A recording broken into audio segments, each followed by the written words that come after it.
bienvenue sur cette vidéo Inspire Hebdo. Alors aujourd'hui, un thème, ce sera l'écoute active. Un thème au terme duquel je vous propose évidemment d'interagir avec moi. Donc l'idée est la suivante, c'est que je vous parle de mon inspiration et puis vous complétez par votre propre inspiration en rajoutant évidemment un article, enfin en tout cas un commentaire et puis éventuellement un lien vers un article, une vidéo ou toute autre chose.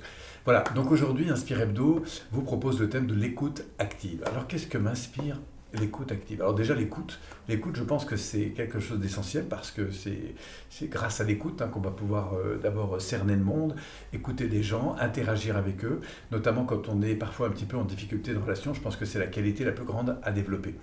Quand on parle d'écoute active, alors qu'est-ce que ça veut dire? Ça veut dire que je suis acteur de... Ça veut dire quoi? Ça veut dire que je fais quelque chose en vue d'obtenir quelque chose. En tout cas, c'est ce que m'inspire cette notion d'écoute active.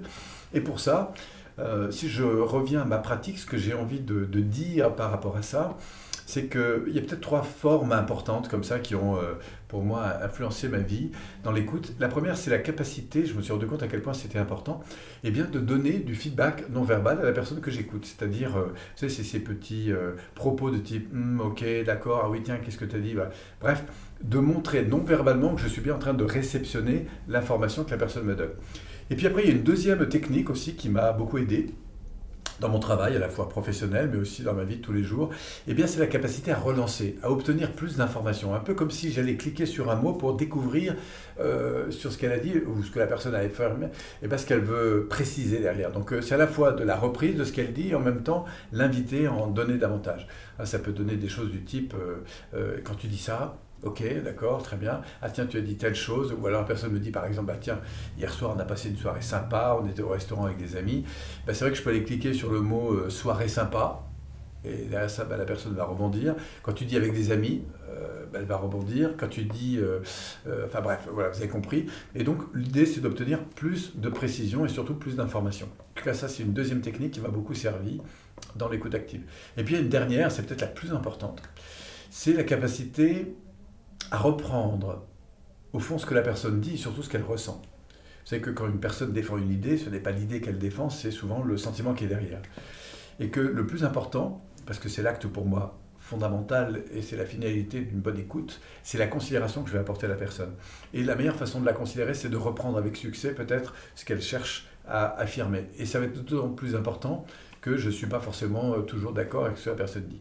Voilà, mais reprendre ce qu'elle dit, c'est-à-dire valider que ce qu'elle a dit, c'est bien ça. Et au fond, ce qui m'indique, moi, et c'est ça la clé qui m'a beaucoup aidé, c'est d'obtenir un oui, c'est ça. Vous savez, ce que tu veux me dire, toi, en fait, c'est que tu penses que c'est pas une bonne idée de faire telle chose. C'est bien ça.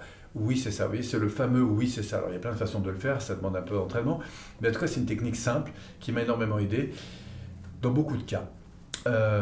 Voilà, c'est un petit peu ce que m'inspire en tout cas l'écoute active. Ce que je dirais au final, c'est que c'est quelque chose d'important parce que ça permet évidemment de considérer la personne, et la considérer, ça veut dire la reconnaître, et quand vous la reconnaissez, du coup elle s'ouvre aussi beaucoup plus facilement à peut-être des perceptions et des visions différentes que vous pourriez vous avoir et défendre.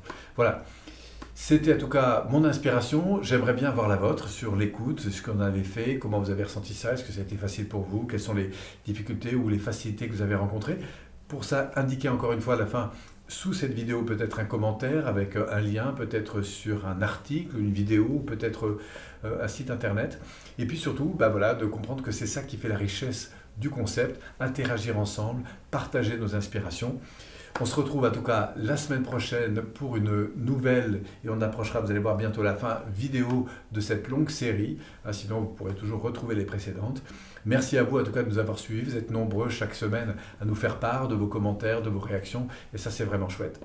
Et puis enfin, il me reste à vous souhaiter une excellente semaine. Si vous avez envie de vous abonner, vous pouvez encore le faire en cliquant sur les bons boutons. Et surtout, attendre peut-être la fin de cette vidéo où j'ai une petite proposition, un petit cadeau à vous faire si vous découvrez ce concept. Merci à vous, très bonne semaine et portez soin à votre écoute. Merci.